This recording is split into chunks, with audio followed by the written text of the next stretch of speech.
This is a stimulus update and daily news report. I have some big breaking news to share with you and some good news as well. So the eviction moratorium expired a couple days ago, but the CDC just extended that eviction moratorium and it's going out to target renters. I'll give you more details on that. There are 9 states giving out their own stimulus checks. I'll let you know which 9 states, how much those stimulus checks are to see if you qualify.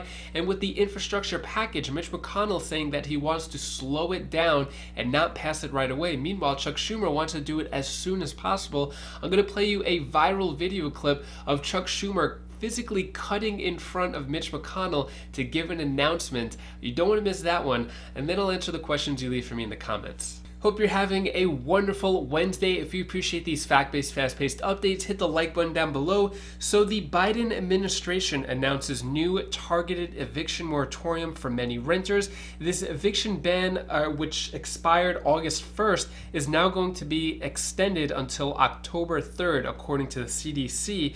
So this is going to, the CDC extending the federal eviction moratorium is expected to cover about 90% of renters, and it's going to target 80% of counties which were hit hardest with COVID. So here is President Biden talking more about this announcement, and then I'll give you some more details after that.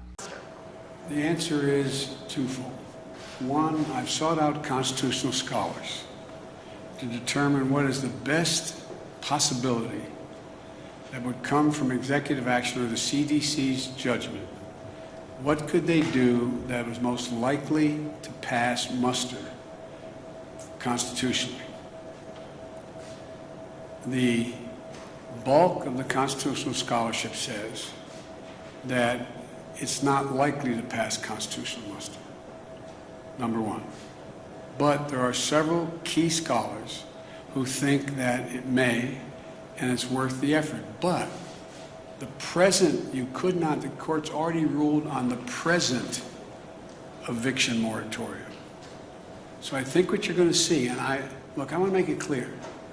I told you I would not tell the Justice Department or the medical experts or scientists what they should say or do. So I don't want to get ahead. The CDC has to make this. I asked the CDC to go back and consider other options that may be available to them. You're going to hear from them what those other options are. I have been informed they're about to make a judgment as to potential other options. Whether that option will pass constitutional measure with this administration, I can't tell you. I don't know. There are a few scholars who say it will, and others who say it's not likely to.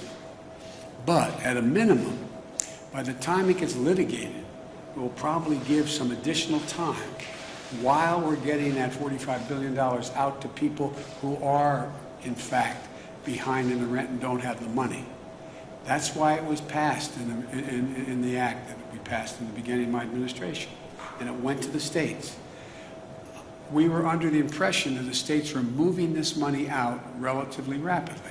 President Biden basically saying he'll do whatever it takes to extend the eviction moratorium, whether it is legal or not. Regardless, the CDC extended the eviction moratorium for 60 days as of yesterday, so October 3rd is when the eviction moratorium is going to expire. Now, in my opinion, extending the eviction moratorium is just a band-aid for the solution. The real problem is the rental money, the rental assistance money that has not gone out to renters, which is going to solve the problem. It's going to solve any money lost from job loss to pay for the rent. So agencies across the country are basically saying this. Agencies say Oregon's faulty software is slowing rent assistance, putting renters at risk for eviction.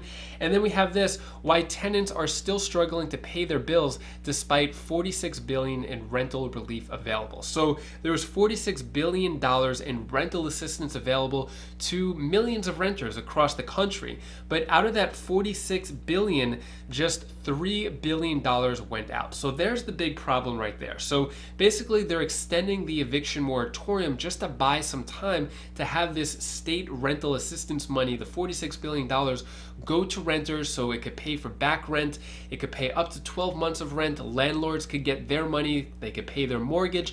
And I think that will help not completely solve the problem, but it'll help the eviction moratorium, and it doesn't need to be extended indefinitely. Basically, it's just being extended so this money money could go out. Here are some more details from Elon Moy about it. I can confirm, according to a source familiar, that the Biden administration does plan to issue a new eviction moratorium after some intense political pressure from within his own party. That moratorium is expected to come from the CDC. It would last for 60 days through October the 3rd, and it would target counties that have been particularly hard hit by the COVID crisis. That would cover about 80% of counties or 90% of the population. Now, the Biden administration had been concerned that it did not have the legal authority to extend the moratorium. Biden was just speaking to reporters and said that he had asked the CDC to look at some alternative options and that some sort of decision should be announced within the next hour or two. And guys, on a separate note, President Biden also weighed in on the scandal surrounding New York Governor Andrew Cuomo, and he did call on Governor Cuomo to resign. Back to you. So what are your thoughts? Should the eviction moratorium have been extended? Should it not have been extended? What are your thoughts on the rental assistance money not going out? Let me know your thoughts on all of that down in the comments below. A real big mess, and it definitely shows the incompetence of the state's computer systems not being able to get the money out. The money's sitting there in an account. I don't think that it's being siphoned into corrupt politicians' pockets because they need to track that money. It just really needs to go to renters and landlords to help solve this problem. Next, let's talk about stimulus checks. So the U.S. credit card debt rises as COVID-related stimulus payments level off. So as unemployment payments are leveling off, basically most people got their third stimulus check. Some state stimulus checks are giving those out. I'm going to go over those in a moment. Household debt jumps by the most in 14 years to nearly $15 trillion in the second quarter. So household debt rose $313 billion in the second quarter to nearly $15 trillion. In dollar terms, that was the fastest growth since the second quarter of 2007, and at 2.1% was the fastest percent increase in 7.5 years. So this debt isn't coming from people going shopping and doing consumer spending. Basically, this debt is to cover people's livelihoods, cover food, medical bills, basically just to survive. It's not like we have a booming economy and people are buying computers and shoes. No, this is to live, to survive. Over the past 4 quarters, mortgage originations have totaled close to $4.6 trillion, amounting to 44% of all outstanding home loan balances. So things are getting really bad now. The call for fourth stimulus checks and additional stimulus aid is definitely high right now. A lot of people are saying that stimulus checks are mainly going out to people with families, people with kids, but what about everyone else? What about people who are single? What about people who are on disability, who are older, whose kids have left the economy, people who are retired, who dedicated decades of their lives to the economy? Are they just left out to dry? For the most part, yes, until there is a federal fourth stimulus check. Until then, I'm going to go over the state stimulus checks. So there are currently 9 state stimulus checks, which I'll go over in this article, saying fourth stimulus checks are coming from these states. Is yours on the list? So let me go over these states. So we all know about the California stimulus check, which is going to give $600 to adults, an extra $500 if you have a child dependent, if you make between $30,000 and $75,000. Those are going out in September, so just in a month, if you're in California, you should start to see those checks. And then in Colorado is sending $375 stimulus checks to people who received at least one unemployment payment between March 15th, 2020 and October 24th, 2020. And then there's also going to be $500 per week checks going out. In Maryland, Maryland has a immediate stimulus payments of $500 for families and $300 for individuals.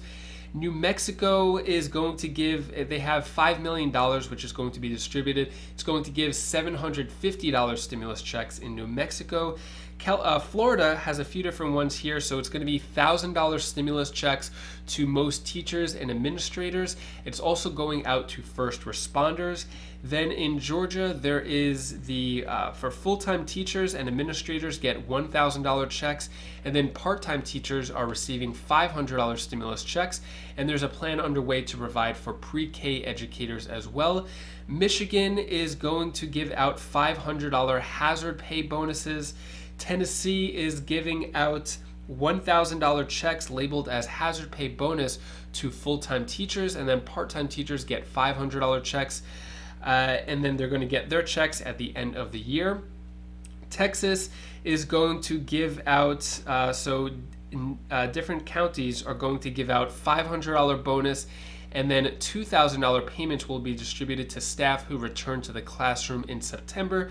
So some bonuses there. So you may notice a lot of it is going to teachers and workers. Let me know your thoughts on this down in the comments below. Should more states give out their own stimulus checks? Should the stimulus checks be more broad so it goes out to everybody? Let me know your thoughts on that down in the comments below. When it comes to a fourth stimulus check, the petition for $2,000 per month stimulus check is currently at 2,743,000 signatures so far. And I mentioned this the other day. I'm just keeping up with the articles that are coming out. This article just came out yesterday. New monthly stimulus checks would pay adults up to $1,200, $600 for children in Representative Ilhan Omar's proposed plan. So this is that Support Act, which is going to give the $1,200 per month universal basic income national program. Let me know your thoughts on this down in the comments below. What do you think about this $1,200 per month, basically indefinitely, forever, compared to the $2,000 per month until the pandemic is over with that fourth stimulus check plan? Which one do you think is better? $2,000 a month until the pandemic is over, or $1,200 a month forever? And I got some questions. What about people who are on SSI, SSDI, if you're an adult dependent? So basically it's just $1,200 for all US residents above 18, and then under 18 it's $600 per month for any US resident, someone with a social security for that. So yeah, let me know your thoughts on that. Next, let's get into what's going on with infrastructure. Now, infrastructure doesn't really pay the bills for most of us, but we need to get past this Part 1 bipartisan infrastructure package in order to get that Part 2 human infrastructure, which has all the stimulus provisions in it, which is going to help out a lot more people. So, Senate plods along on infrastructure bill as McConnell warns Democrats to move slowly. So, Mitch McConnell not too happy that Chuck Schumer and the Democrats want to get this done as soon as possible. Mitch McConnell saying, hey, slow your roll, let's take this step by step. Here is Senator Rob Portman, one of the important senators who is part of the infrastructure negotiations, giving the latest update here. Senator, first of all, congratulations on getting to this point. There had been a lot of doubters about whether you all could actually get a deal that you could get enough people to agree on. So congratulations on that. But what do you think happens next? Thanks, Becky. Well, we'll have more amendments, which is great. We're encouraging members of both sides of the aisle to come forward and let's debate the issues. We had some amendments last night. We have some more scheduled this morning. And hopefully by the end of the week, we can have plenty of amendments and have a vote on this. It's great for the country, Becky. This is about fixing up our infrastructure, which has fallen behind. Every economic analysis we've seen says the same thing, which is if we do this over the next 5, 10, 15, 20, 30, 40 years, it's going to help our economy in significant ways because it'll make the economy more efficient, makes us more productive as a country, helps our economic growth. Every president in modern times has tried to do this, as you know, including Donald Trump, who had a $1.5 trillion package. Ours is $550 billion, so it's not quite as ambitious as his was, but he deserves credit for stirring up the debate on the Republican side and getting people to think about the importance of infrastructure. And my hope is we can get this done on a bipartisan basis. Looks like we hit another plateau when it comes to the infrastructure negotiations. We finally got the bill text. The next step is to just have the votes. I know they're talking about things, they're putting in amendments, they're changing things around, but the next step is the vote, and the Senate is leaving for their vacation on Friday, August 6th. After August 6th, they're going to be gone for weeks on their vacation. So if they don't get it done by then, we're not going to have it done for a while. So Mitch McConnell warns Democrats he'll block rushed infrastructure package. Basically, if the Democrats don't do what Mitch McConnell wants, Mitch McConnell will tell all the Republicans, say, hey, Republicans, let's not vote for this. So basically kind of holding it hostage, playing political games. Speaking of political games here, so Schumer beats McConnell in Capitol foot race to the TV cameras. So you got to check out this clip. Mitch McConnell is walking up to the podium to give a speech, and then Chuck Schumer cuts right in. Check this out.